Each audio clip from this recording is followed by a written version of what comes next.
Nuclear fusion and nuclear fission are two processes that release large amounts of energy. For each process, describe briefly what happens.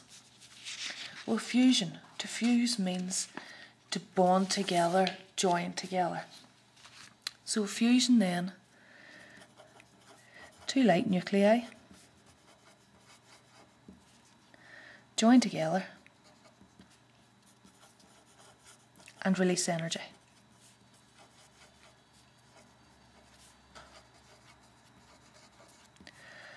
So fission then is the opposite process. Heavy nuclei split up, but they still release energy.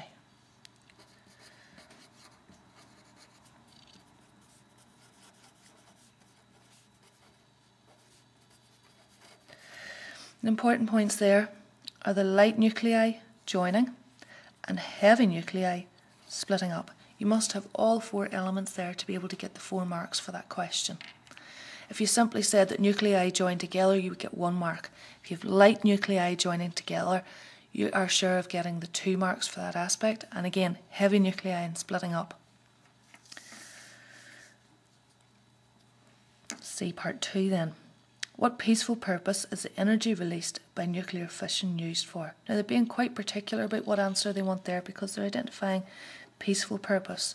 Most people, when they hear of nuclear reactions and so on, think of a nuclear bomb.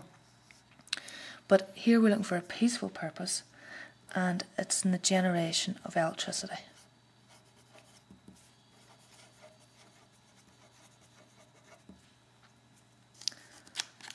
And here they actually do refer to the bombs aspect. So part 3, apart from its use in bombs, nuclear fusion is not a source of energy on the Earth.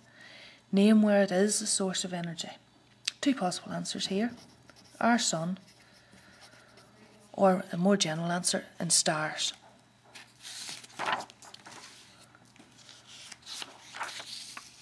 Part D, going back to a wee bit of historical type question here.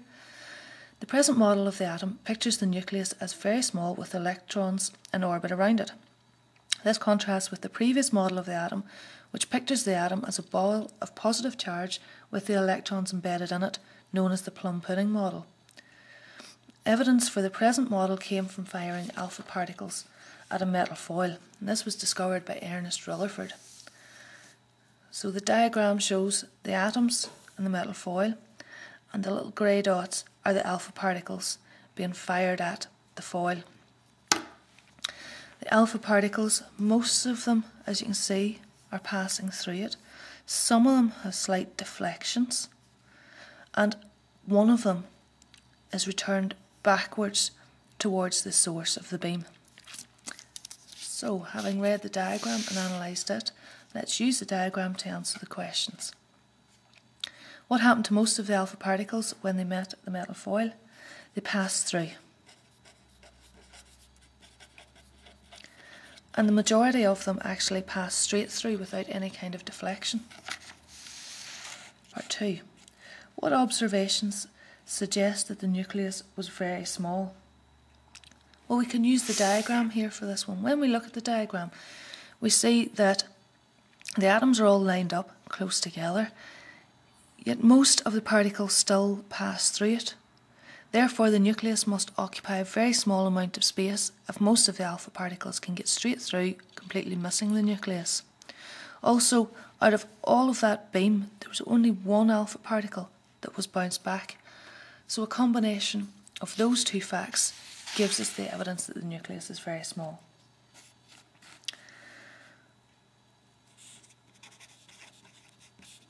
Most particles pass through.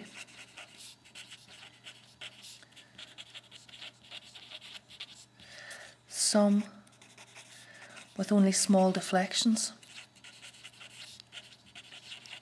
If they were deflected, they were only deflected slightly.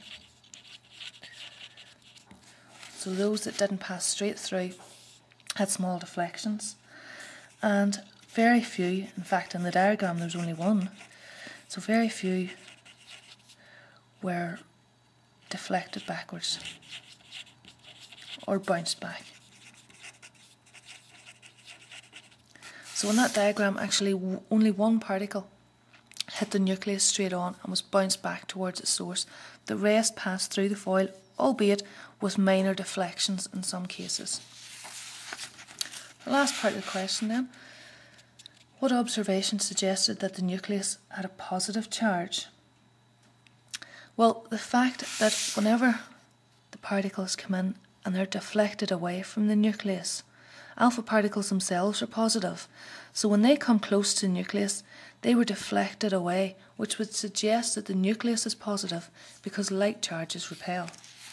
So to put that into a concise answer then, some of the alpha particles were deflected.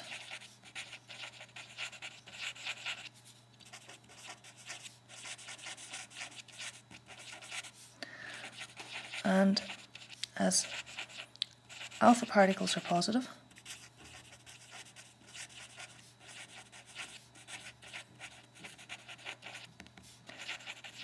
and like charges repel,